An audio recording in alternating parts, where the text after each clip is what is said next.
Stratagème 1. L'extension.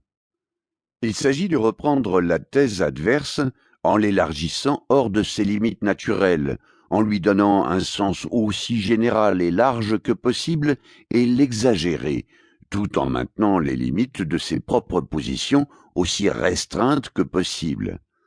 Car plus une thèse est générale, et plus il est facile de lui porter des attaques. Se défendre de cette stratégie consiste à formuler une proposition précise sur le puncti ou le status controversiae. Exemple 1. Je dis: les Anglais sont la première nation en ce qui concerne la dramaturgie. Mon adversaire tenta alors de donner une instance du contraire et répondit: il est bien connu que les Anglais ne sont pas doués en musique, et donc en opéra. Je réfutai l'attaque en lui rafraîchissant la mémoire. La musique ne fait pas partie de la dramaturgie qui ne comprend que tragédie et comédie. Mon adversaire le savait probablement, mais avait tenté de généraliser mon propos afin d'y inclure toutes les représentations théâtrales, et donc l'opéra, et donc la musique, afin de me prendre en erreur sur ma thèse.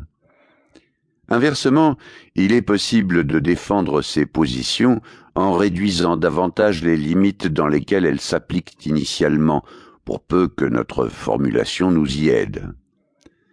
Exemple 2. A dit: la paix de 1814 a donné à toutes les villes allemandes de la Ligue hanséatique leur indépendance, et B donne une instantia in contrarium en rappelant que Danzig avait reçu son indépendance de Bonaparte et l'avait perdue par cette paix. A se sauve: j'ai dit toutes les villes allemandes de la Ligue hanséatique. Danzig était une ville polonaise. Ce stratagème a déjà été mentionné par Aristote dans Topique 8. Exemple 3. Lamarck, dans sa philosophie zoologique, rejette l'idée que les polypes puissent éprouver des sensations car ils sont dépourvus de nerfs. Il est cependant certain qu'il existe chez eux un sens de la perception. Ceux-ci s'orientent en direction de la lumière en se déplaçant de tentacule en tentacule et peuvent saisir leur proie. Il a donc été émis l'hypothèse que leur système nerveux s'étendait à travers tout leur corps en égale mesure, comme s'ils étaient fusionnés avec, car il est évident que les polypes possèdent la faculté de perception sans présenter d'organes sensoriels. Comme cette théorie réfute l'argument de Lamarck, celui-ci a recours à la dialectique. Dans ce cas, toutes les parties du corps des polypes doivent être capables de toutes sortes de perceptions, de mouvements et de pensées.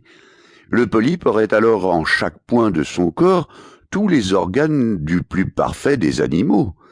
Chaque point pourrait voir, sentir, goûter, écouter, etc., ou mieux, penser, juger, faire des conclusions. Chaque particule de son corps serait un animal parfait, et le polype serait au-dessus de l'homme, car chaque particule de son corps aurait toutes les capacités des hommes.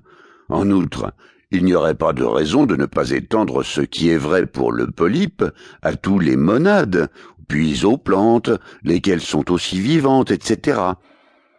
En faisant usage de cette stratégie de dialectique, un écrivain trahit le fait qu'il sait avoir tort.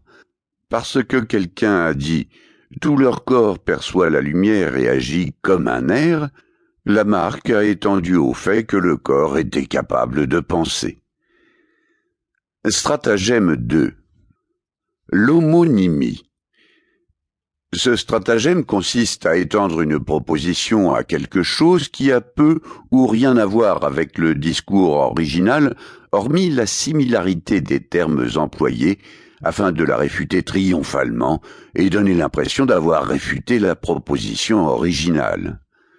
Nota: des mots sont synonymes lorsqu'ils représentent la même conception, tandis que des homonymes sont deux conceptions couvertes par le même mot. Voir Aristote, Topique 1. Profond, coupant, haut, pour parler tantôt de corps, tantôt de ton, sont des homonymes, tandis que honorable et honnête sont des synonymes.